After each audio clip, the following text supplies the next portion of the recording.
ఇప్పటిదాకా ఒక పక్కన జానీ మాస్టర్ ఉదంతం మీదన డైరెక్ట్గా స్పందిస్తున్నటువంటిది ఎవరు అంటే పోలీసులు కాకుండా ఇప్పుడు ఫిలిం ఛాంబర్ రంగంలోకి దిగింది.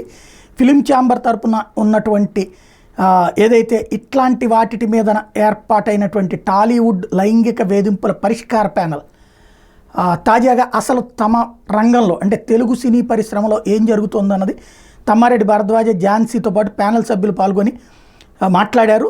బాధితురాలు మొదట మీడియాని ఆశ్రయించింది అన్నటువంటి విషయాన్ని ఈ సందర్భంగా గుర్తు చేశారు. మీడియా ఈ ఘటన మా దృష్టికి తీసుకొచ్చింది. పని ప్రదేశంలో వేధింపులు ఉన్నాయంటూ తొలుత అమ్మాయి ఛాంబర్ని ఆశ్రయించింది. ఆ తర్వాత లైంగిక వేధింపుల గురించి బయటపెట్టింది. దీని మీద లీగల్గా విచారణ జరుగుతోంది. వేధింపులు ఎదుర్కొన్న సమయంలో అమ్మాయి మైనరు, ఆమెకి న్యాయ సహాయం అవసరం. ఇద్దరి తరపున వాదనలు విన్నాం. 90 రోజుల్లో దీనికి సంబంధించిన పూర్తి సమాచారం రిపోర్ట్ చేస్తాం. మా పరిధిలో మేము విచారణ పూర్తి చేసాం. అమ్మాయిలు ఎవరైనా కంప్లైంట్ చేస్తే వారి వివరాలు మేము గోప్యంగా ఉంచుతాం. అందుకే ఈ అమ్మాయి వివరాలను కూడా బయటికి చెప్పకూడదని నిర్ణయించుకున్నాం.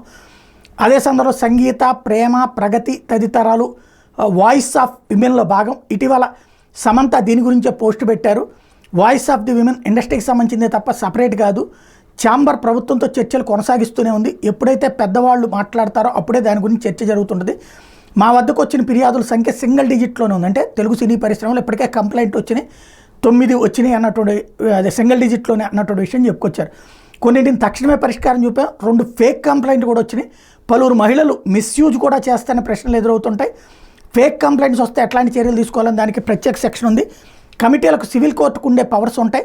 జానీ మాస్టర్ మీద ఫిర్యాదు చేసిన అమ్మాయి విషయానికి వస్తే పని ప్రదేశంలో లైంగిక వేధింపులు ఎదుర్కోవడమే కాదు, వేరే ఎన్నో విషయాలు పరిగణలోకి తీసుకోవాల్సి ఉంది. లీగల్గా, మెడికల్గా పోలీసులు సాయం తీసుకోవడానికి ఒకవేళ అమ్మాయికి తగిన ధైర్యం, బలం లేకపోతే కమిటీ హెల్ప్ చేయగలగాలి అన్నటువంటి విషయాన్ని ప్రకటించారు.